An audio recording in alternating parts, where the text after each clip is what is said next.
Hello students, welcome to the chemical kinetics new lecture. Previous lecture में हम लोगों ने क्या क्या देखा था फटाफट। अभी तक हम लोगों ने क्या क्या पढ़ लिया।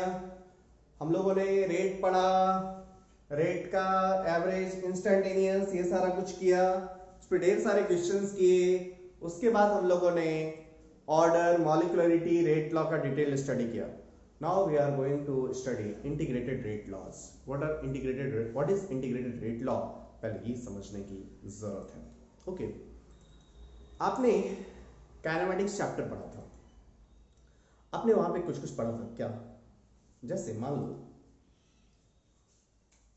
मैं एक एनालॉजी ले रहा हूं। You have a car. आप कार से मूव कर रहे हो। योर कार जो है, क्या आप मेजर करना चाहते हो? You want to measure speed at any time t. Speed at any time t. Your car कैसा है? Varying speed. ऑब्वियसली एक स्पीड में थोड़ी आप ड्राइव करते हो। जब आप कार ड्राइव कर रहे हो, उस कार की स्पीड वेरिंग है। तो पहला चीज एक जो मेजर कर रहे हो आप, वो जो मीटर पे आप ध्यान रखते हो, 80 चला गया, 100 चला गया, 90 चला गया, आप खूब खुश होते हो। That is speed at any time T. उसके बाद आप किलोमीटर भी देखते हैं। मतलब एक सेकंड जो आप मेजर करते हो, दैट इज डिस्टेंस। कितना किलोमीटर चला, distance eight any time, distance traveled, distance covered in time t। ठीक है, या आप कह सकते हो position at any time T. Distance मैंने लिखा, आप ये कह सकते हो position at any time T. ये दो चीज आप करो। पहला क्या? Speed at any time T. दूसरा position at any time T. Position नहीं लेके मैंने डिस्टेंस ले लिया। लेट सपोज यूनिडायरेक्शनल है, कोई दिक्कत नहीं, एक ही डायरेक्शन में आपकी कार जा रही है। सो ये दो चीज, दो क्वांटिटी को आप मेजर कर रहे हो। ये आप काइनेटिक्स में खूब किए हैं। इससे इधर आना है, डिफरेंशिएट। आप यदि डिस्टेंस को पोजीशन कर, डिफरेंशिएट, पोजीशन ही लिख दी, लो भैया, position at any time T. हमारा कार यूनिडायरेक्शनल है, एकदम एक बार एक डायरेक्शन में ऐसा जाता ही रहा। पोजीशन बोले, डिस्टेंस बोले, उस केस में सेम था, कोई दिक्कत नहीं। Position at time. इससे इधर जाना है तो आप क्या किए थे? स्पीड से पोजीशन पे, वेलोसिटी से पोजीशन पे जाना था। आपने कुछ इंटीग्रेशन का हेल्प लिया। सेम केमिकल काइनेटिक्स में केवल रेट लॉ है। रेट लॉ एक चीज क्या है? Rate law. रेट लॉ क्या बताता है? Rate at any time T, rate of reaction at any time T. Rate law क्या इंफॉर्मेशन देता है? रेट इक्वल्स टू के कंसेंट्रेशन ऑफ ए। ये क्या इंफॉर्मेशन आपको देता था? Rate at any particular, rate of reaction at any particular time T, ये इंफॉर्मेशन देता था। This was the rate law. अब आपको क्या चाहिए? आपको चाहिए कंसेंट्रेशन किसका? जो भी स्पीसीज है, अगर वो रिएक्टेंट हो या प्रोडक्ट हो, तो आपको इसको क्या करना पड़ेगा? फिर कंपोजिशन चाहिए, कंपोजिशन ऑफ रिएक्शन मिक्सचर चाहिए।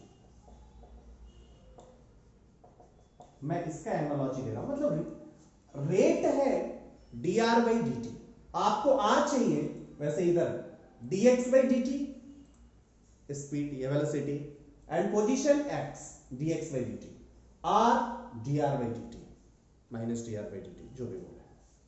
सो कंपोजिशन चाहिए। अब हमें यहां से इधर जाना है, मतलब ये रेट लॉ से हमें कंपोजिशन पे जाना है, तो ऑब्वियसली क्या करेंगे? इंटीग्रेट ही करेंगे। इसलिए हम लोग बोल रहे हैं इसको इंटीग्रेटेड रेट लॉज। समझ आ गया होगा? Means if you want composition of the reaction mixture at any time t, if you want composition of any mixture at any time t, then you should know क्या?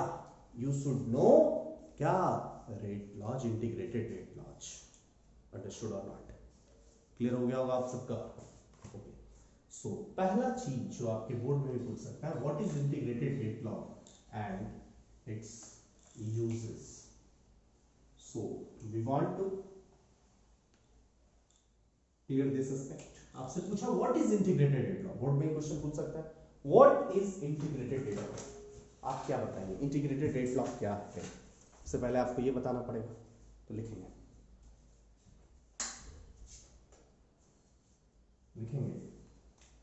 It is an expression, it is N, integrated rate law क्या है? It is an expression that gives क्या, it is an expression that gives the concentration of a solution. It is an expression that gives the concentration of any species at any time t, any time t after the starting start of reaction। अरे reaction जब start ही नहीं हुआ उसके बाद तो क्या, कोई दिक्कत ही नहीं। या आप इसको थोड़ा सा चेंज करें, it is an expression that gives the concentration of species at, या ऐसा भी लिख सकते हैं, it is an expression that gives the concentration of species at any time t, और concentration of any species with function of time. Means आपको क्या होगा, फंक्शन ऑफ टाइम पे कंसंट्रेशन कैसे वैरी कर रहा है इसका एक्सप्रेशन देता है। It is the rate law. What is rate law? It is an expression that gives the concentration of any species with function of time, या as a function of time, ऐसा भी लिख सकते हैं। It is an expression that gives the concentration of any species as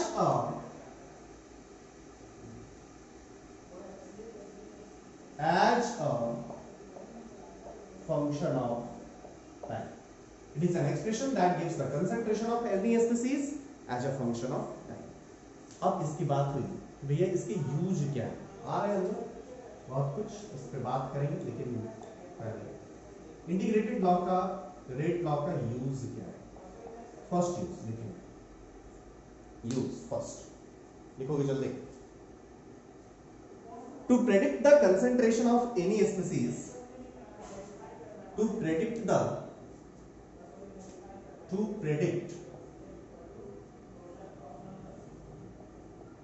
concentration of reactant और product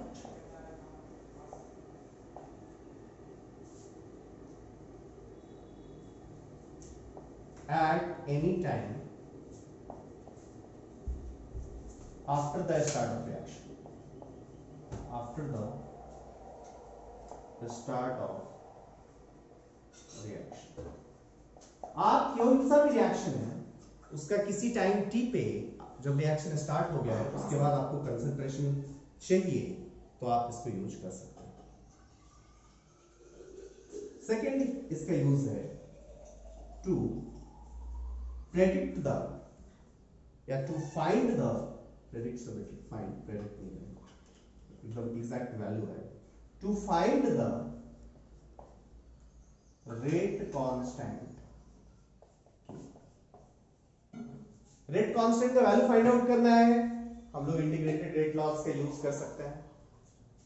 किसी भी concentration किसी भी स्पीसीज का, आइदर वो रिएक्टेंट हो या प्रोडक्ट हो, फंक्शन ऑफ टाइम चाहिए। इसके दो मेजर यूज हैं, ठीक। आई थिंक बोर्ड में से ज्यादा पूछेगा भी नहीं, दो यूज मैक्स टू मैक्स पूछेगा। सो स्टूडेंट्स, हम लोगों ने अभी तो समझा कि इंटीग्रेटेड रेट लॉस होता क्या है ना। हम लोग इसको यूज तो करें, इंटीग्रेटेड रेट लॉस को यूज करके पहले सीखें कैसे आए। सो अब मैं एक ऑर्डर को उठा रहा हूं, एक दो ऑर्डर आपके सिलेबस में है, zero order and first order. But हम लोग zero order, first order, second order and nth order इतना हम लोग पढ़ेंगे, ठीक है। सो मैं एक ऑर्डर को उठा रहा हूं और उसका डिटेल्ड स्टडी हम लोग करेंगे। So I am taking first order, that is zero order reaction.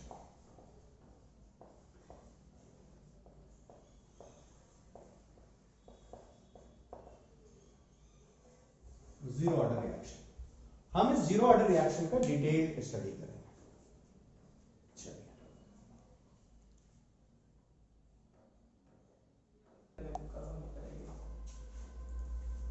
okay students, now what we want to discuss detailed study of zero order reaction।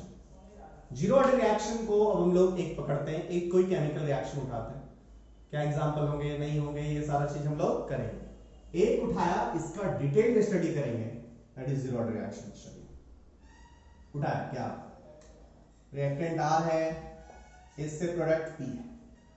कुछ लोगों के दिमाग में आ रहा होगा आपने एक ही क्यों स्टोइकियोमेट्रिक कोएफिशिएंट लिया, रुक तो जाओ, सब लेंगे यार, टेंशन क्यों ले रहे हो, रुको थोड़ा। ठीक है, ले लिया, इसका ऑर्डर जीरो है। What do you mean by this zero order? पहले तो रेट से एक्सपेरिमेंटली रेट लॉ आया होगा और ये बता रहा है कि ये concentration of R raise to the power zero है। इसका मतलब क्या है, जीरो ऑर्डर रिएक्शन का मतलब क्या है, ये R जीरो मतलब इससे इंडिपेंडेंट हो गया, मींस रेट कांस्टेंट हो गया। सो आप बोलेंगे, यदि कहा what do you mean by zero order reaction, तो आप बोलोगे इन case of zero order reaction rate is constant. इसको कैसे समझोगे, फिर अपने कार वाले एग्जांपल पे जाओ। वैसा कार जो वेरिंग स्पीड से मूव कर रहा था, स्पीड ही तो रेट को रिप्रेजेंट करता है ना, जो वेरिंग स्पीड से मूव कर रहा था उसका रेट भी वेरी कर रहा था। क्या इसका रेट वेरी कर रहा है? नहीं, रेट क्या है, कांस्टेंट है। मतलब वैसे कार की हम लोग बात कर रहे हैं जो कांस्टेंट स्पीड से मूव कर रहा है, मतलब वैसे केमिकल रिएक्शंस की बात कर रहे हैं जो कांस्टेंट स्पीड से चेंज कर रहा है। मींस आप यहां से बोले what do you mean by zero order reaction, तो आप बोलोगे जीरो ऑर्डर रिएक्शन वैसा रिएक्शन है जिसका rate of reaction is constant. Rate of reaction is constant. Okay, तो चलते हैं हम लोग इसके बारे में बात करें। रेट ऑफ रिएक्शन, ये हम लोग यदि देखें तो यहां हमें दिखाई देगा rate equals to minus d concentration of R by dt। This is the equation number 1। ये कहां से आया, एक्सपेरिमेंट। ये कहां से आया, आप लिख सकते हैं। इक्वेशन 1 और 2 को यदि हम लोग देखें तो what we can write, minus d concentration of R by dt should be equals to what, आप बोलोगे should be equals to K concentration of R to the power 0। तो आप बोलोगे ये तो बहुत आसान है, ये रह जाएगा ना। यहां से हम लोगों ने बढ़ा तो ये मुझे दिखेगा minus d concentration of R is equals to K dt। Clear? अब आप यहां से इंटीग्रेट करिए, हमें क्या चाहिए, concentration of species at any time t। कैसे निकलेगा, इंटीग्रेशन से। इंटीग्रेशन किया, थोड़ा सा इस माइनस साइन को इधर लेके चले गए, तो डी कंसंट्रेशन ऑफ R को लिख दिया कंसंट्रेशन ऑफ R। ये क्या होगा, माइनस के बाहर आ गया, integration dt t। Since we have taken indefinite integration, so यहां पे इंटीग्रेशन कांस्टेंट I भी लेना पड़ेगा। So this is equation number 3। Clear है यहां तक? किसी को कोई दिक्कत यहां तक होना नहीं चाहिए। जस्ट सिंपल मैथमेटिक्स है जो कि आप बहुत जगह यूज किए हो इस टाइप के। नाउ आगे बढ़े। अब हम लोग इस इंटीग्रेशन कांस्टेंट का वैल्यू निकालना है। कैसे निकालेंगे, बहुत इजी है। कोई एक उठाएं, जैसे हमारा रिएक्शन क्या था, रिएक्शन था R2P, reactant to product. T equals to 0 पे कुछ तो रिएक्टेंट का कंसंट्रेशन रहा होगा, अरे तभी तो ये प्रोडक्ट में कन्वर्ट होगा। तो एट T इक्वल्स टू 0 को हम लोग बोल दे रहे हैं एट T इक्वल्स टू 0, मतलब जहां पे रिएक्शन स्टार्ट हुआ वहां इनिशियल कंसंट्रेशन ऑफ रिएक्टेंट जो है उसको हम लोग मान रहे हैं R0, या मैं Ri भी लिख सकता हूं। चलो R0 लिखता हूं, मतलब यहां पे टाइम रिप्रेजेंट कर रहा है। सो इस चीज को यहां पे डाला इक्वेशन नंबर 3 में। इक्वेशन नंबर 3 में पुट किया, t इक्वल्स टू 0 पे। सो इक्वेशन नंबर थर्ड को अब जो आप यहां से लिख सकते हो that is t equals to 0 पे कंसंट्रेशन r क्या है, r नॉट है। यहां पे 0 पुट किया तो ये सीधा I का वैल्यू आ गया। अंडरस्टूड और नॉट? सो अब इक्वेशन नंबर 3 से I का वैल्यू निकल गया r नॉट। सो अब हम लोग आगे बढ़े तो ये क्लियरली दिख रहा है। Now you can write equation number 3 as क्या, कंसंट्रेशन ऑफ R। अब मैं इसको रिप्लेस करता हूं T। What do you mean by this? R at any time T is what, R at time 0, क्या I की जगह पे R नॉट रख दिया, माइनस KT। सो यहां से इक्वेशन ये पता चला कि concentration of reactant at any time T जो होगा वो concentration of R at any time T equals to 0 minus K into T के इक्वल हो जाएगा, माइनस KT के इक्वल हो जाएगा। सो अब हम लोग पहुंच गए इंटीग्रेटेड रेट लॉ पे। इंटीग्रेटेड रेट लॉ से दिखा कि जीरो ऑर्डर रिएक्शन में रिएक्टेंट का किसी टाइम पे कंसंट्रेशन हम लोग एक्सप्रेस कर दिए कि this is RT equals to R naught minus KT। This was the target. हम लोग यही करना चाहते थे कि हम लोग रिएक्टेंट और प्रोडक्ट का किसी टाइम टी पे कंसंट्रेशन निकालना चाहते थे, जो हम लोगों ने यहां पे किया है। क्लियर है? यहां तक किसी को कोई दिक्कत नहीं होगी, कोई डाउट नहीं होगी। कुछ डाउट होगा क्लियरली बोलना है, इससे कुछ डाउट का कोई स्कोप है नहीं। अंडरस्टूड? ओके। आपको ये क्या दिख रहा है भैया? आपको ये क्या दिख रहा है? ये कुछ दिख रहा है? इनिशियल कंसंट्रेशन लीजिए माइनस समथिंग। अच्छा, V इक्वल्स टू कुछ दिखा, x कांस्टेंट स्पीड से जाए, कांस्टेंट स्पीड से जाए, कुछ इनिशियली था और x into v into t distance travel किया, मतलब ये इनिशियल पोजीशन और ये v इंटू टी ट्रेवल किया। याद आया? समझे? कोई पार्टिकल इनिशियली x नॉट पे था और v कांस्टेंट स्पीड से जा रहा है तो t टाइम में कितना जाएगा, v इंटू टी जाएगा। तो अब फाइनल पोजीशन क्या हो जाएगा? आप क्या लिखोगे? x equals to x naught plus v into t. Clearly समझ आ रहा होगा? t r t initial concentration कितना, आर नॉट, वहां से क्या टी टाइम के बाद, टी टाइम के बाद के से वो डिक्रीज कर रहा है तो टी टाइम से कितना डिक्रीज कर जाएगा, के इंटू टी। कैसे सीधा दिख जाएगा? इतना जो आपने किया वो तो बहुत आसानी से आपको दिख रहा है। कैसे? क्योंकि t इक्वल्स टू 0 पे ये r नॉट था और kt से डिक्रीज कर गया तो फाइनली बचा कितना, r नॉट माइनस kt। चलिए हो गया यहाँ तक, zero order reaction complete. Continue करें क्या? ओके स्टूडेंट्स, देन हम लोगों ने जीरो ऑर्डर रिएक्शन का डेरिवेशन किया एंड इसमें हम लोगों ने क्या निकाला, concentration of reactant at any time t, concentration of reactant at any time t is equals to concentration of reactant at t equals to 0 minus k into t. Concentration of reactant at any time t is equals to concentration of reactant at t equals to 0 minus k into t. So यहां से हम लोग rate constant को भी लिख सकते हैं ना, क्या लिख सकते हैं बहुत इजीली, कंसंट्रेशन k को हम लोग यहां से क्या लिख सकते हैं, R naught minus concentration of R at any time t by t. So देखो दो यूज आपको मैंने बताया था इंटीग्रेटेड रेट लॉस का। फर्स्ट क्या, फर्स्ट यूज आपको बताया था भैया हम लोग यहां से रिएक्टेंट का टाइम टी का कंसंट्रेशन लिख सकते हैं। दूसरा यूज क्या बताया था, रेट कांस्टेंट निकाल सकते हैं। दोनों आपको दिखाई दे रहा है कि नहीं expression? This is the principal use of the integrated rate law equation. Clear to all of you? So अब हम लोग कुछ टर्म्स डिफाइन करेंगे ताकि इस पे कुछ क्वेश्चंस कर सके। क्लियर है? So first I want to share with you, first note which I want to share with you is half life. जल्दी, हाफ लाइफ एक्चुअली हमारे पास क्या है, फर्स्ट नोट हाफ लाइफ, इसको क्या बोलेंगे,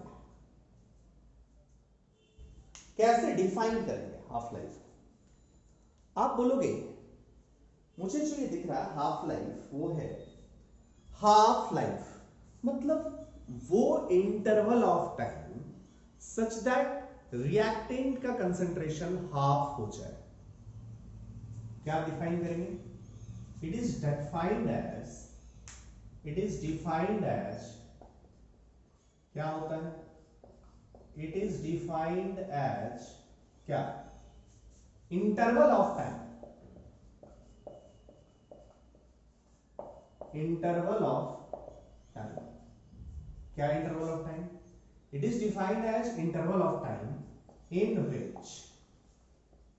विच क्या? कंसंट्रेशन ऑफ रिएक्टेंट बिकम कितना?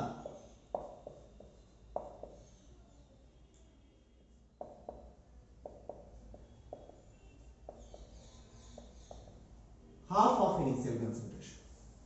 So it is defined as interval of time in which concentration of reactant become half of time.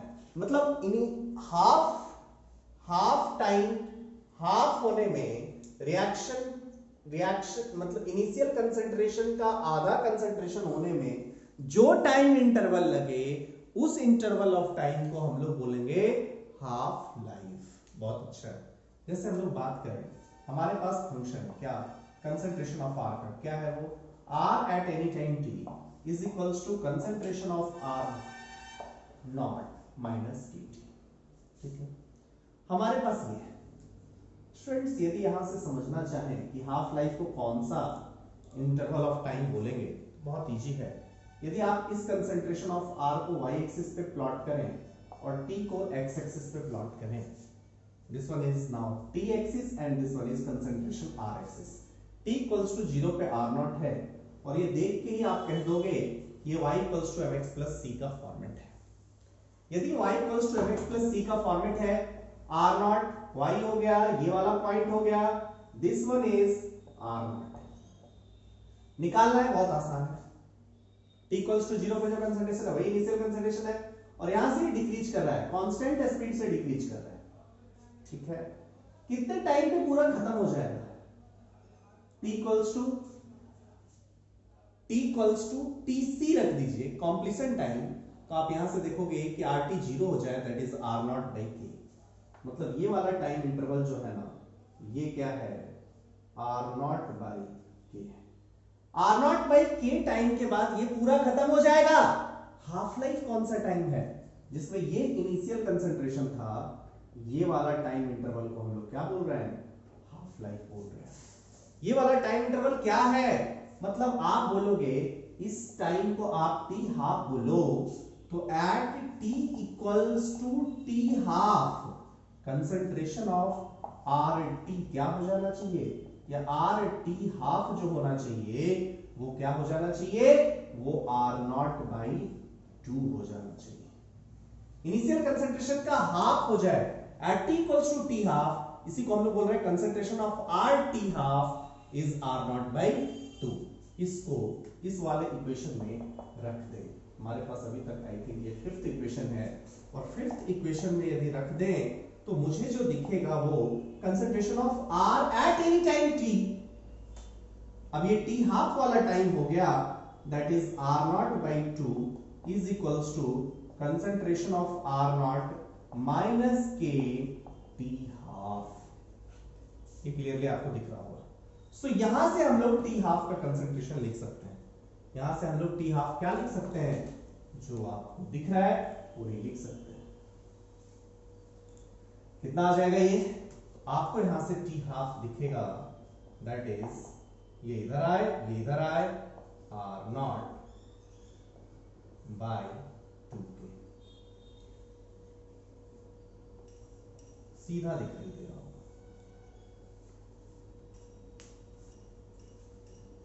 Clearly understood है या नहीं students? Please see. have derived concentration of TR, we have derived expression for TR. So half life for zero order reaction is R naught by 2K. So हम लोग यहां से students ये कह सकते हैं, क्या कह रहे हैं, पा रहे हैं, हम लोग ये कह सकते हैं कि भैया हाफ लाइफ ऑफ, यहां से जो दिख रहा है, half life of zero order reaction, half life of zero order reaction क्या दिख रहा है, इज डायरेक्टली प्रोपोर्शनल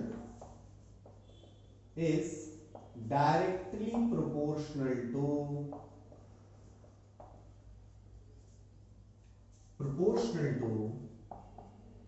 इनिशियल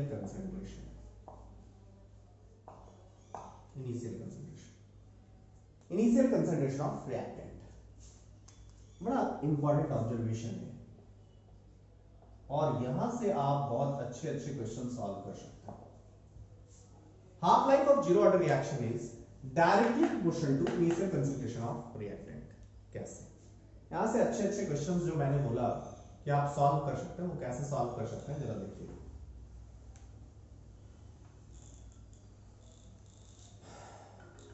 मैं आ रहा क्वेश्चन पे।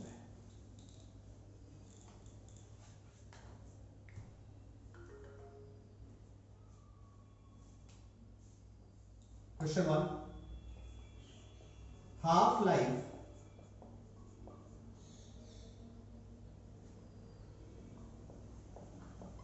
of zero order reaction,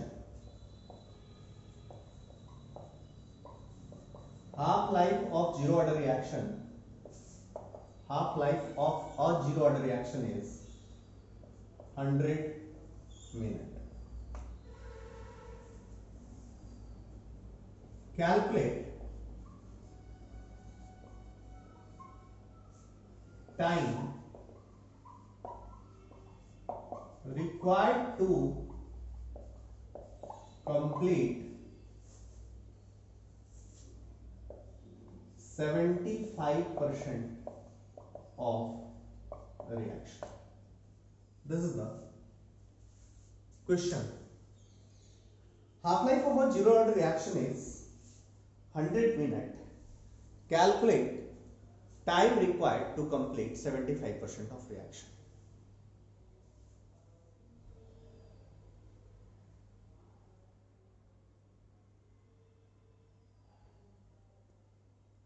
दिख रहा है आपको स्टूडेंट?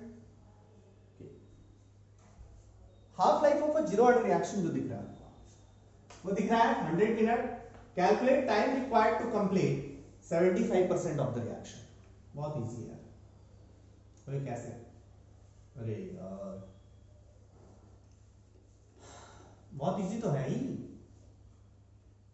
मेथड 1 जो जिन लोगों के दिमाग में आ रहा होगा, मेथड 1 पहले बात करेंगे, उसके बाद इनोवेटिव मेथड की बात करेंगे। ईडब्ल्यूएस मेथड अभी नहीं, अभी जनरल मेथड। जनरल मेथड क्या होगा? t equals to 0, r naught r at any time t equals to r naught minus kt। यहां से t half ऐसे आ गया था। t half is what? r naught by 2k।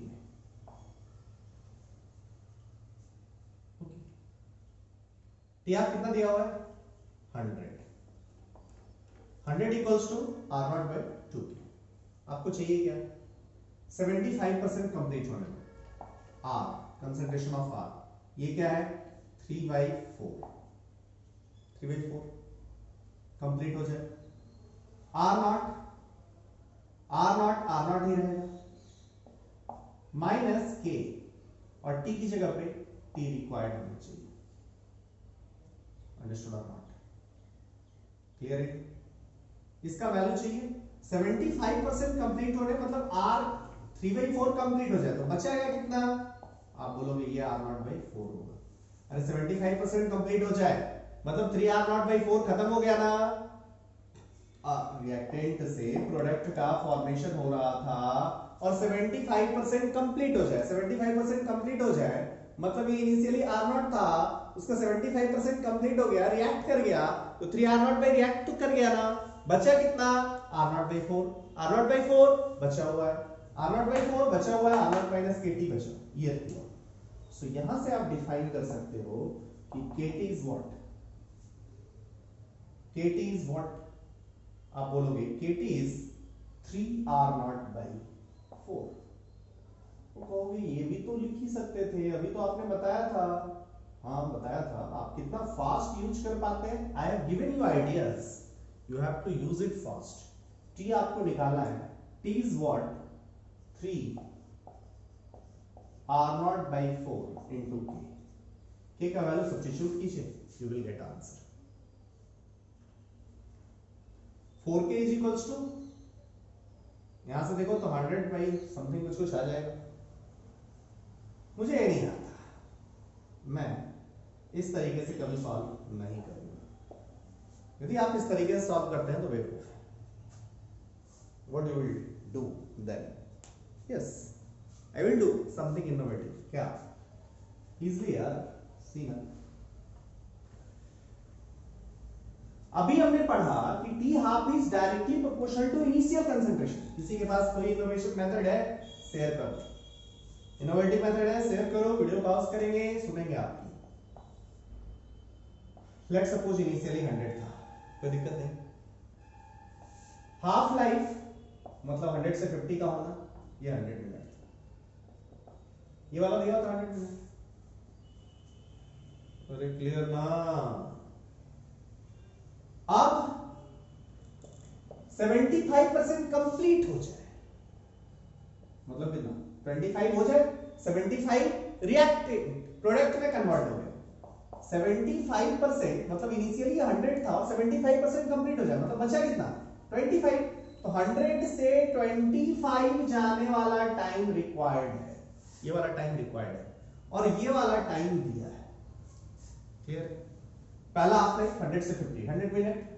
अब क्या हुआ देखो, इनिशियल कंसंट्रेशन यदि 100 था तो हाफ लाइफ 100 से 50 होने में 100 मिनट लगा। 50 से 25 होना, अगला टी हाफ नहीं है क्या? तो इस टी हाफ और इस टी हाफ में कोई रिलेशन है क्या? यस बिल्कुल है। 100 से 50 यदि टी हाफ, देखो आपने ही अभी बोला है हमें कि अभी जो डिराइव किया था कि t half is directly proportional to concentration of r, इसी चीज को यूज करते हैं ना यार। यदि कंसंट्रेशन ऑफ आर को डबल कर दोगे तो टी हाफ भी डबल हो जाएगा, मतलब इनिशियल कंसंट्रेशन यदि डबल हो गया तो टी हाफ डबल हो गया, इनिशियल कंसंट्रेशन आधा हो गया तो टी हाफ भी आधा होगा। जब 100 से 50 हो रहा है, इनिशियल कंसंट्रेशन 100 था तो टी हाफ 100 था, जब इनिशियल कंसंट्रेशन 50 हो जाएगा तो टी हाफ भी आधा हो जाएगा कि नहीं? टी हाफ इनिशियल कंसंट्रेशन 100 से 50 कर दिए, मींस इनिशियल कंसंट्रेशन को हमने हाफ कर दिया है। If initial concentration is half then T half will also getting half ना, T half half हो जाएगा, मतलब यहाँ पे T half कितना आ जाएगा, means this time is 50 minute, if this time is 50 minute means total time is 150 minute। समझ आ गया कि नहीं? फटाक देखो, मैंने जस्ट एक फंडा यूज किया, अरे यार ये तो बहुत इजी था। इनिशियल कंसंट्रेशन, तो आपने जो वो थ्योरी पढ़ा था उस थ्योरी को समझने की जरूरत थी। थ्योरी क्या था? T half is directly proportional to concentration of R, T half is directly proportional to R, इसको यूज करना पड़ेगा। ये यूज कैसे होगा? ये यूज यहां से होगा। क्लियरली आपको समझ में आ गया होगा? Any doubt then please tell me, please tell me in case of any doubt. फटाक चल, अब किसी क्वेश्चन में यदि मैं चेंज करूं, क्या चेंज करूं? 75% की जगह 87.5 कर दो, नहीं हो जाएगा क्या? अरे तुरंत हो जाएगा ना। 100 से 25, 25 से 12.5 नहीं दिखेगा, 100 से 25, 25 से 12.5 हो जाएगा कि नहीं? 100 से 50, 50 से 25, 25 से 12.5, खत्म। तो तुरंत सॉल्व करके आंसर बता देंगे आप। सो इस टाइप के क्वेश्चंस को बहुत इजीली डील किया जा सकता है इफ आप टी हाफ को कंसंट्रेशन ऑफ आर के डायरेक्टली प्रोपोर्शनल वाला चीज को यूज करो। वैसे आपके पास दूसरे मेथड्स हैं, मैं ये नहीं कह रहा you have no method, you have methods, आपके पास मेथड्स हैं, बट आप उसको कैसे यूज करते हो it depends on you. Okay, competitive exams में सबसे बड़ा टारगेट होता है हमारा टाइम बचाना, और ये टाइम बचाने का आर्ट है। टीचर ने तो आपको पढ़ा दिया, मतलब आपकी ये स्मार्टनेस है कि आप कैसे डील करता है, ठीक है। उसी स्मार्टनेस को बढ़ाने के लिए हम लोग कोचिंग लेते हैं। कोचिंग का और कोई दूसरा पर्पस नहीं होता है, और ये मैं बहुत बड़ा काम नहीं कर रहा, बहुत छोटी सी बात है जो आपको सोचनी है। छोटे छोटे आइडियाज ही सोचने हैं। आप इंजीनियरिंग कर लो, डॉक्टर बन लो, छोटी छोटी चीज़ों को ही सोचोगे, बेसिक थिंग्स में आपके थॉट्स हैं, तो आप लाइफ में बहुत आगे चले जाएंगे। यही हमारा काम है, यही प्रोफेशनल, किसी भी प्रोफेशनल लोगों का यही वर्क होता है। चलिए, नाउ नेक्स्ट पॉइंट, मैं नेक्स्ट चीज़ों पे आ रहा हूँ। Next is note 2। Note 2 is completion time, completion time of the reaction।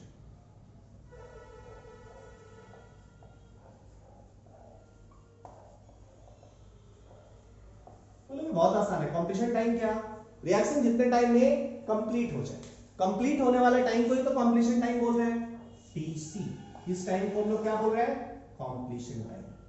कैसे डिफाइन करेंगे भैया, तुरंत दिखेगा, जिस ये T इक्वल्स टू TC पे, T इक्वल्स टू TC पे कंसंट्रेशन ऑफ रिएक्टेंट बोले, ये हो जाएगा 0।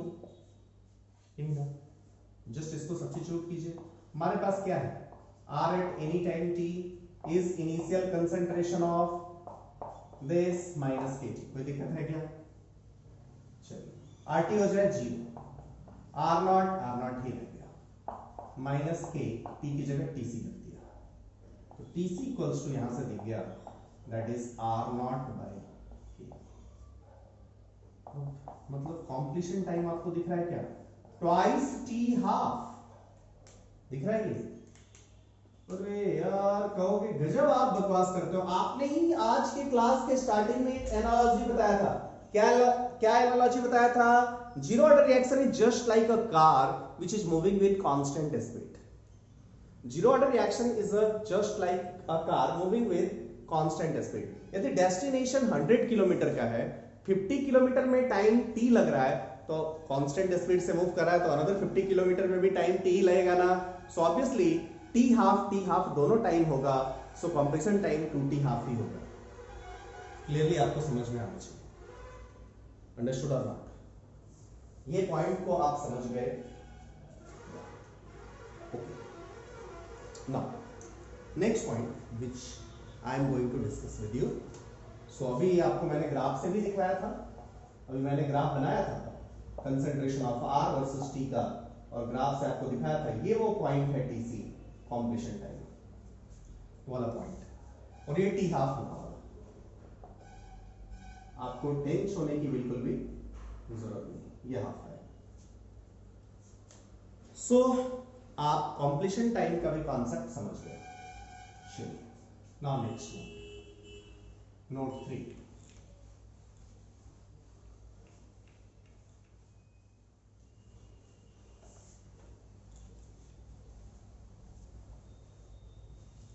नोट 3 लिखेंगे, प्रोडक्ट का टाइम हम किसी कंसंट्रेशन T पे निकालना चाहिए।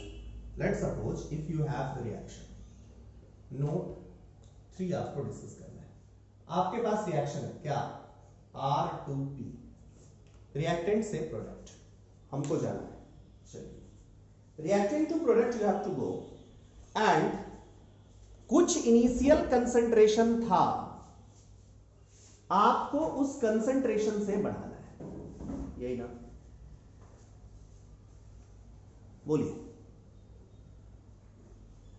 इनिशियली कुछ कंसंट्रेशन था, और इस इनिशियल रिएक्टेंट के R कंसंट्रेशन को डिक्रीज करके प्रोडक्ट का कंसंट्रेशन हम लोगों को बढ़ाना है। We have to increase the product concentration.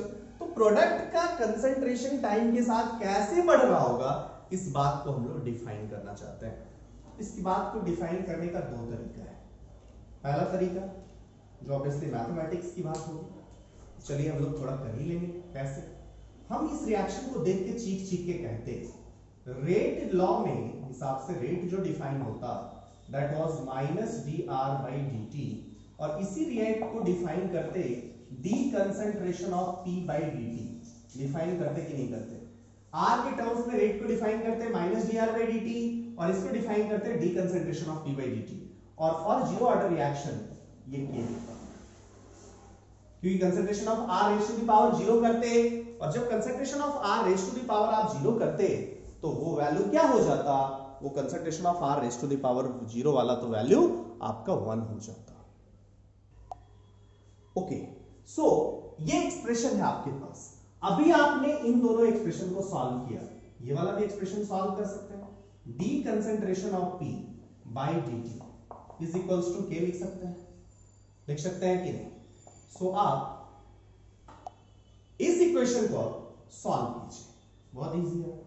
Same तरीका, d concentration of P is equals to k d t, इसको इंटीग्रेट किया, यहां से इंटीग्रेट करके क्या आएगा? इसका इंटीग्रेशन कंसंट्रेशन ऑफ पी आया ना, ये के को बाहर निकाला, इंटीग्रेशन के इंटू टी हो जाएगा प्लस समथिंग इंटीग्रेशन कांस्टेंट आएगा कि नहीं आएगा? At t equals to zero product का कंसंट्रेशन क्या होगा? नॉर्मली हम लोग कंसंट्रेशन ऑफ प्रोडक्ट जीरो से ही तो स्टार्ट करेंगे। पुट किया, आई डैश का वैल्यू क्या आ जाएगा? I dash is zero. So आप कहोगे, यहां से लिखा जा सकता है concentration of P is equals to k into t. समझ में आ गया? प्रोडक्ट का concentration k into T.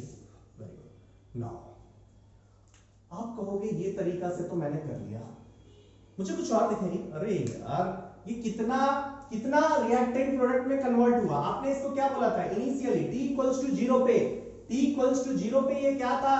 This one was r naught at t equals to zero. This was the scenario at time t। ये क्या था? This one was r naught minus kt। ये kt से डिक्रीज कर गया था, उतना ही तो ये बनेगा, मतलब कंसंट्रेशन ऑफ p kt होगा। इतना करने की क्या जरूरत है? 1 मोल से 1 मोल, kt मोल से k into t मोल, खत्म। 1 मोल से 1 मोल, k into t से k into t। So concentration of p यहां से सीधा ही दिख रहा है kt, जो आपने मैथमेटिक्स से किया हो यार, केमिस्ट्री के हेल्प से भी तो कर सकते थे। इनिशियली r नॉट था, kt से डिक्रीज किया, जितना डिक्रीज करेगा उतना ही एम्पियर होगा। kt से डिक्रीज किया है, kt से एम्पियर होगा। मैथमेटिक्स की क्या जरूरत, केमिस्ट्री वाले तुरंत लिख देंगे। यहां से क्या दिख जाएगा? Concentration of p equals to k into t। So product का कंसंट्रेशन किसी टाइम पे लिखना है तो ये हमारा एक्सप्रेशन होगा फॉर द रिएक्शन। कौन सा? r से p। ये r से 2p यदि कर देते तो फिर क्या हो जाता? अब kt से 2kt बनता। अब बोलते डिफरेंशियल इक्वेशन में कैसे रिफ्लेक्ट करता? अरे कुछ नहीं यार, यदि r से 2p होता, यदि इसका स्टोइकियोमेट्रिक कोएफिशिएंट आप चेंज करते तो यहां पे क्या लिखते? माइनस नहीं, प्रोडक्ट है हाफ dp बाई dt को आप कंसंट्रेशन लिखते, half into dp by dt को कंसंट्रेशन लिखते और इसको आप के लिखते। सो d कंसंट्रेशन ऑफ p को ट्वाइस के dt लिखते और यहां से कंसंट्रेशन ऑफ p आ जाता ट्वाइस के इंटू t। कोई दिक्कत? जबकि आप इस तरीके से करते तो आपको दिखता t इक्वल्स टू जीरो पे r नॉट है, t इक्वल्स टू t पे r नॉट माइनस kt है। ये kt से डिक्रीज किया है तो ट्वाइस kt से वहां एम्पियर होगा। So concentration of t equals to twice kt होगा। मतलब इसी को यदि आप जनरलाइज करेंगे तो जनरलाइज करेंगे r से आप n into p यदि लिख देंगे, means n is what? n is यहां पे स्टोइकियोमेट्रिक कोएफिशिएंट है। यदि ऐसा है सो आप लिख सकते हो कंसंट्रेशन ऑफ p। वो कंसंट्रेशन ऑफ p क्या हो जाएगा? सेम तरीका 1/n से, या बोलोगे आप kt से डिक्रीज किया, 1 से kt से डिक्रीज किया तो ये क्या बन जाएगा? n into kt।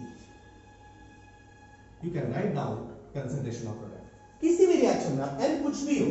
अभी मैंने रिएक्टेंट का चेंज नहीं किया है, रिएक्टेंट का चेंज आ रहे हैं। अगले नोट में हम लोग आगे के नोट्स में इसको भी चेंजेस करेंगे। पहले इसके जीरो ऑर्डर में क्या क्या वेरिएशंस हो सकते हैं, क्या क्या टर्म्स हैं, क्या क्या पूछा जाता है, ये सारी बातें हम लोग पहले कहानी खत्म करते हैं। अंडरस्टूड और नॉट? सो प्रोडक्ट के कंसंट्रेशन के बारे में मैंने आपके सामने डिटेल्ड एनालिसिस रखा। जब आपका 1 मोल प्रोडक्ट बनेगा तो concentration of p equals to kt होगा। डिफरेंशियल इक्वेशन से भी आप निकाल सकते हो और सिंपल केमिस्ट्री यूज करके भी कर सकते हो। 1 स्टोइकियोमेट्रिक कोएफिशिएंट नहीं होगा, इसके जगह पे कुछ होगा तो आप ऐसे डील करोगे। डिफरेंशियल इक्वेशन से आपको कोई निकाल के दिखाने के लिए कहता है तो आप ऐसे डील करेंगे। It's clear to all of you? It's for zero order reaction. मैं पूरी मेहनत जीरो ऑर्डर के लिए कर रहा हूं, आप ऐसा बिल्कुल ना समझना कि मैं फर्स्ट या सेकेंड ऑर्डर के लिए भी करूंगा। आपको सारा होमवर्क दूंगा। First order and second order आप खुद से करेंगे।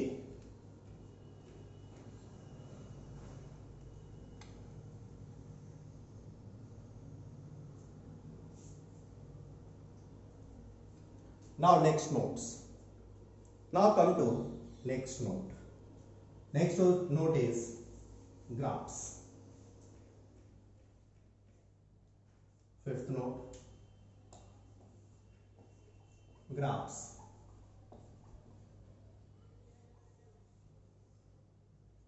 Just हम लोग इतना सारा ग्राफ ड्रॉ करेंगे।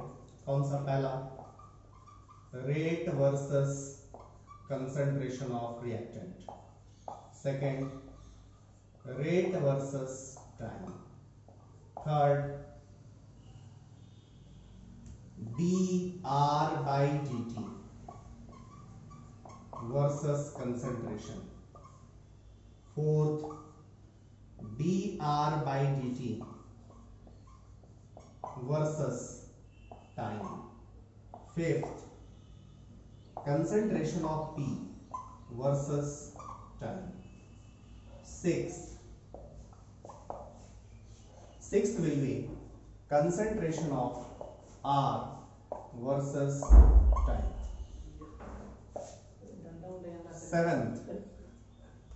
seventh T half versus concentration. Next is log T half versus log concentration, reactant concentration. Next is log rate versus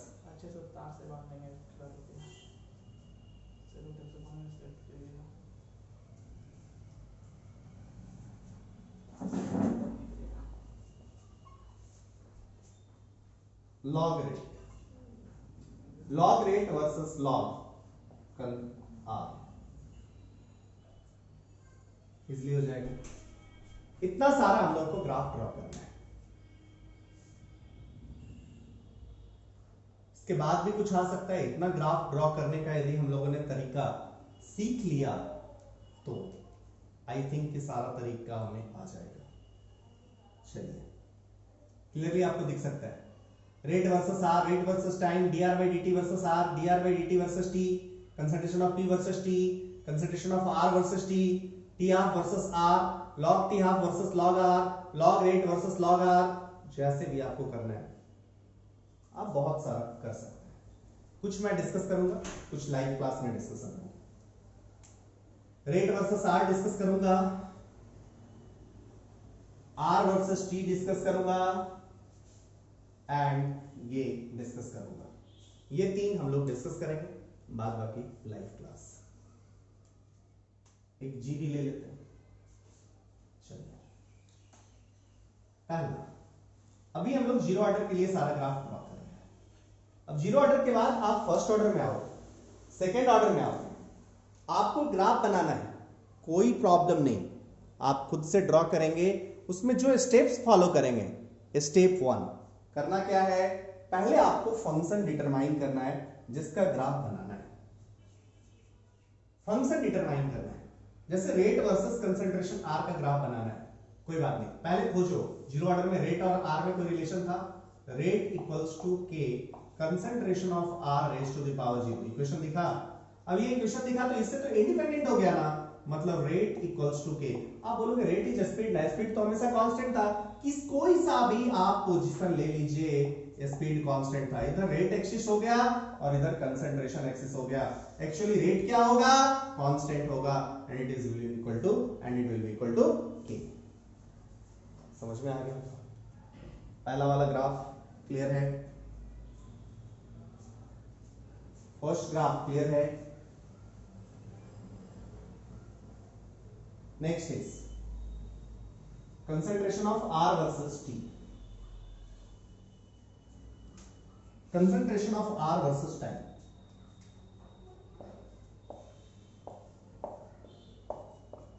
बहुत इजी, अभी डिफाइन भी किया था हम लोगों ने, तो इधर बनाया था, इधर कंसंट्रेशन ऑफ आर, इधर टाइम इनिशियली कुछ है, और यार कॉम्प्लेशन टाइम टीसी याद आ गया होगा आपको, yes, this one is r naught, okay.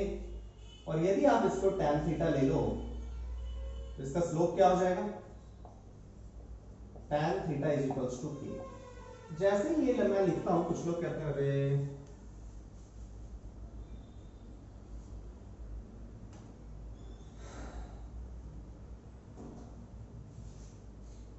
तो गड़बड़ है, ऐसा कुछ लोग बोलने लगते हैं, ठीक है, अच्छा है, बट यहां से मुझे एक क्वेश्चन ध्यान आता है, एक क्वेश्चन डिस्कस करना होता है, लेकिन पहले ग्राफ वाला तो डिस्कस कर लीजिए।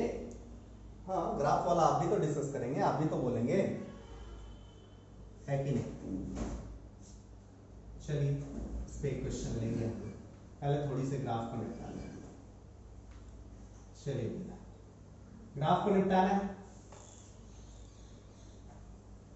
ये हो गई concentration of R versus time की बात, क्लियर। नाउ क्या, dr बाई dt, उसकी भी बात कर लेते हैं। d ये क्या था, dr by dt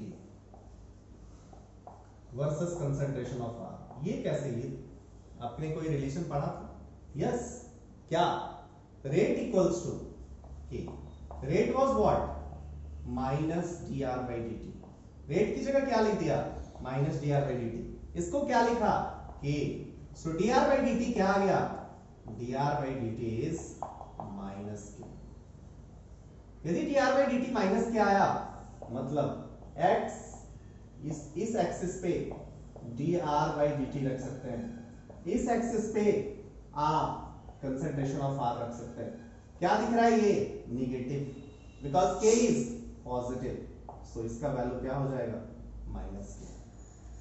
this will be the graph, dr by dt minus k, कुछ भी का r ले आओ, कोई सा भी कंसंट्रेशन ऑफ r ले लो, dr बाई dt का वैल्यू माइनस के हो जाएगा, कोई सा भी r ले लो, ये क्या, माइनस के, इस वैल्यू पे माइनस के, इस r पे माइनस के, इस r पे माइनस के, कहीं भी चले जाओ, किसी स्पीड पे, मतलब हर जगह स्पीड वही है, dr बाई dt तो स्पीड ही है, हर जगह वही स्पीड है, rate of change of position, understood, उसी टाइप की बात यहाँ पे कही गई है, फिजिक्स से इसको रिलेट करें तो। So this was the discussion about graph, but कुछ चीज मैंने छोड़ा, एक और उस लिस्ट में इंक्लूड कर लेंगे, आई थिंक 9 या 10 जो भी हो, D concentration of p by dt versus D concentration of p by dt versus t, dp by dt versus t, dp by dt versus t, उसको भी इंक्लूड कर लेंगे, क्लियर है भैया, समझ में आ गया होगा, ओके। इस पे एक छोटा सा क्वेश्चन आपसे मैं डिस्कस करना चाहूंगा, सेम इनिशियल पॉइंट से दो रिएक्शन स्टार्ट हो रहा है, R1 to P1, R2 to P2, दोनों 100 एम से रिएक्शन स्टार्ट हो रहा है, एंड इसका ग्राफ प्लॉटेड है विद टाइम इंटरवल।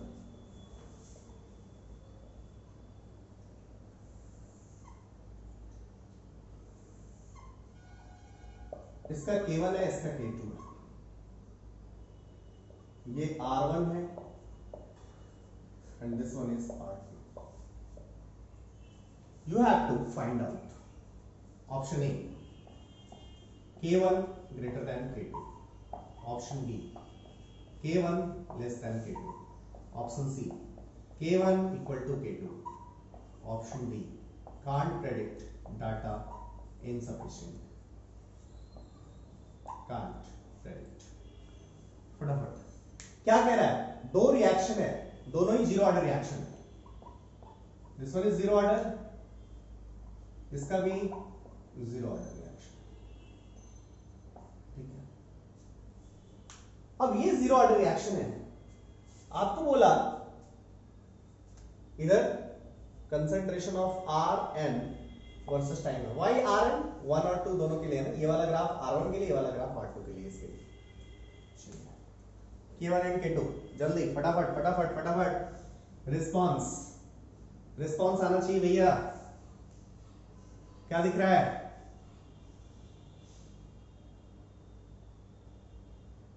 देखने का बहुत तरीका है।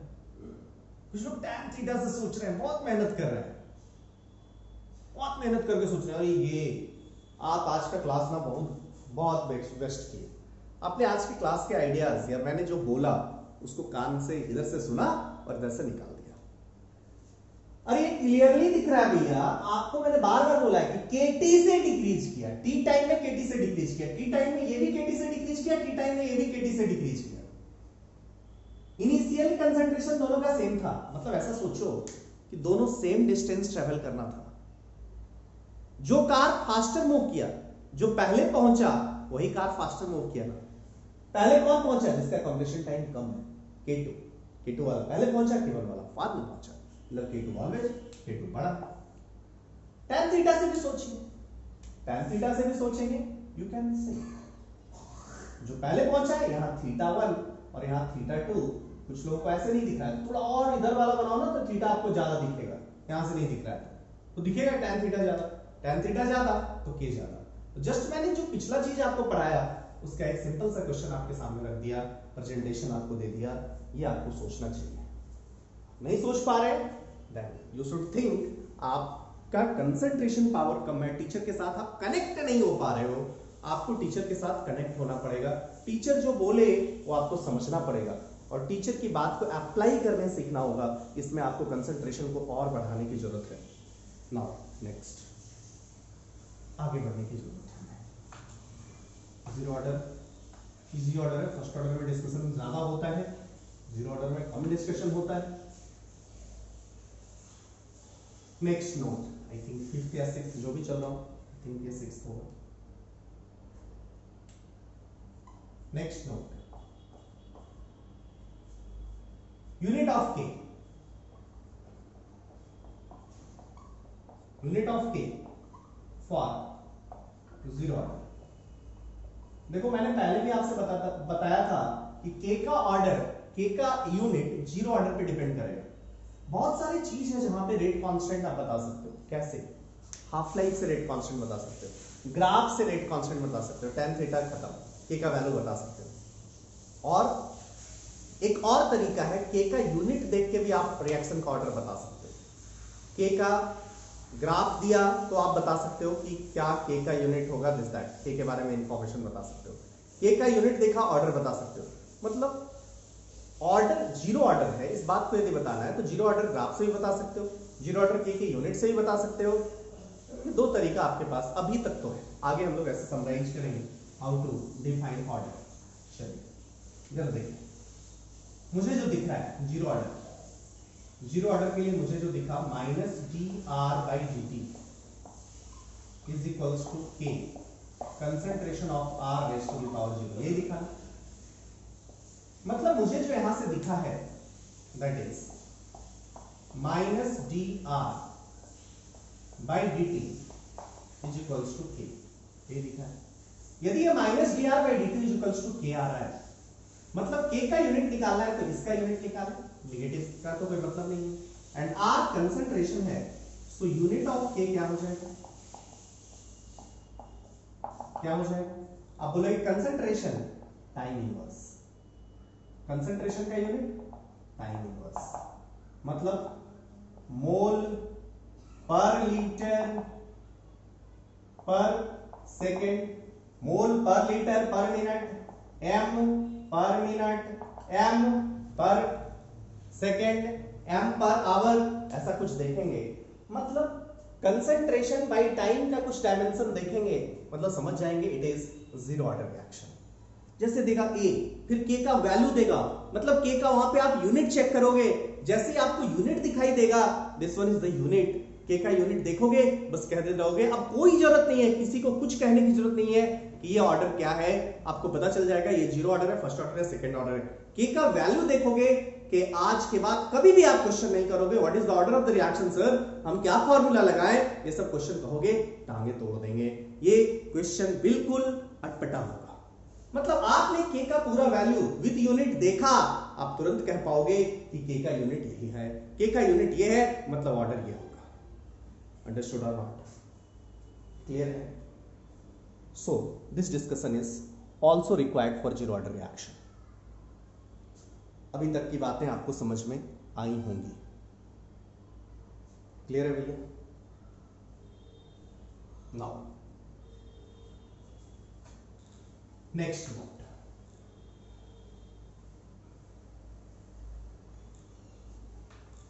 नेक्स्ट नोट भी आपको समझ में आना चाहिए। ऑब्वियसली नेक्स्ट नोट क्या होगा?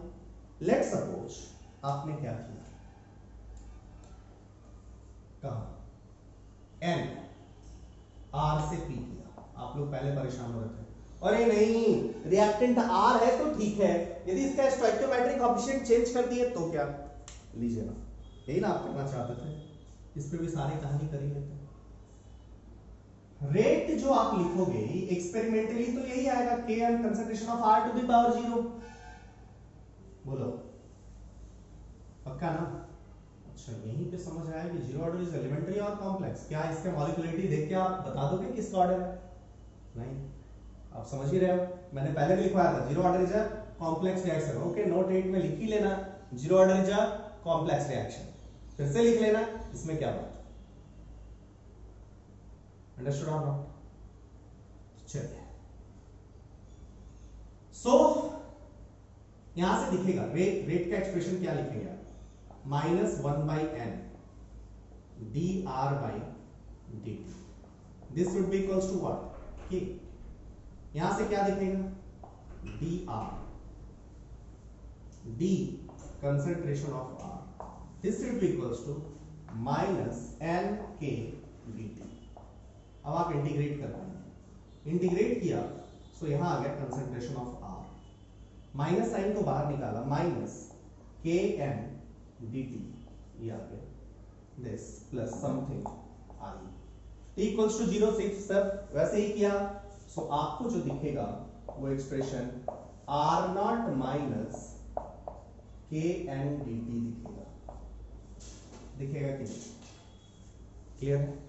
सो कुछ लोग इसको ऐसा भी बोलते हैं कि जस्ट आप ना इसको रिप्लेस कर दो, किससे? k इंटू n को समथिंग अनदर से रिप्लेस कर दो, k डैश से रिप्लेस कर दो, और आप लिख दो concentration of r equals to r0 minus k dash into t। सारा एक्सप्रेशन वही रहेगा, लेकिन हाँ कंसंट्रेशन ऑफ p क्या है? p में क्या हो जाएगा? थोड़ा जल्दी जल्दी हम लोग और भी देखें। देखो पहले हाफ लाइफ देखें, इस केस में t हाफ क्या हो जाएगा? t हाफ तुरंत निकालें, t हाफ क्या? r0 इक्वल्स टू r0/2 ना, r0/2 ना, चलिए जल्दी जल्दी जल्दी जल्दी जल्दी, r0/2 रखा, r0/2 रखा, मतलब यहाँ पे क्या आ जाएगा? ये एक्सप्रेशन लिखेंगे r0/2 equals to r0 minus k dash into t half. आप बोलोगे यहीं पे रख दो ना, k डैश क्या है? nk भी रख लो, क्या दिक्कत है? सो यहां से t हाफ जो आपको दिखेगा वो क्या दिखेगा? r0 बाई ट्वाइस nk दिखेगा कि नहीं? इसको इधर ले जाओ, इधर ले जाओ, सो t हाफ का एक्सप्रेशन भी रिप्लेस हो जाएगा, ये कंसंट्रेशन ऑफ r का एक्सप्रेशन रिप्लेस हो गया kn से। यहां भी देखो कुछ वैसा ही आ रहा है ना, कि पहले आया था r0 by k into r0 by twice k, अब यहां पे r0 by twice k dash हो गया, एक्सप्रेशन वही दिख रहा है, बस थोड़ा चेंजेस। क्लियर? क्लियर है? अब हम यदि कंसंट्रेशन ऑफ प्रोडक्ट की बात करें उसमें भी थोड़ा चेंजेस होगा। कंसंट्रेशन ऑफ प्रोडक्ट की बात कैसे कर पाएंगे?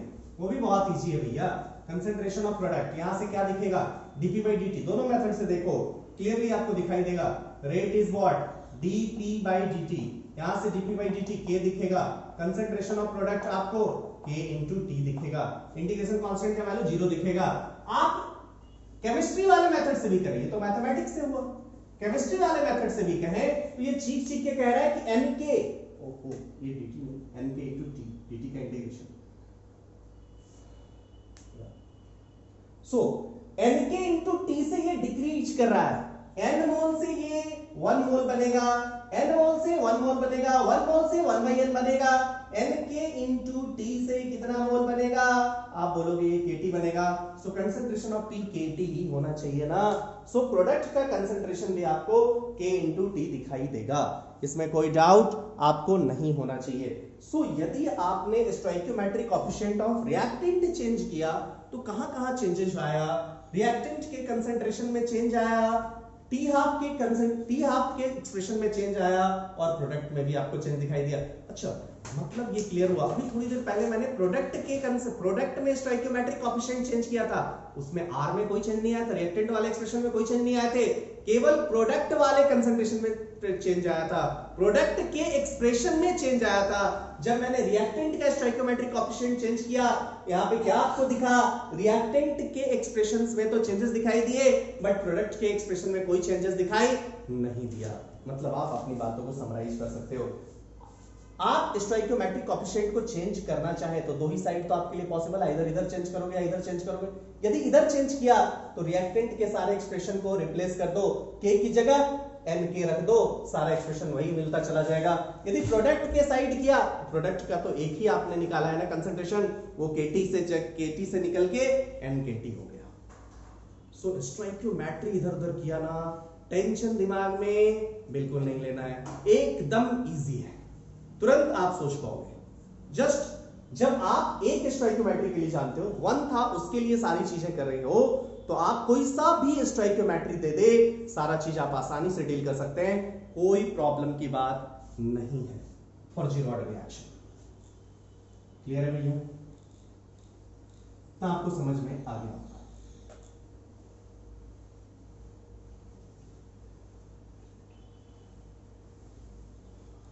So now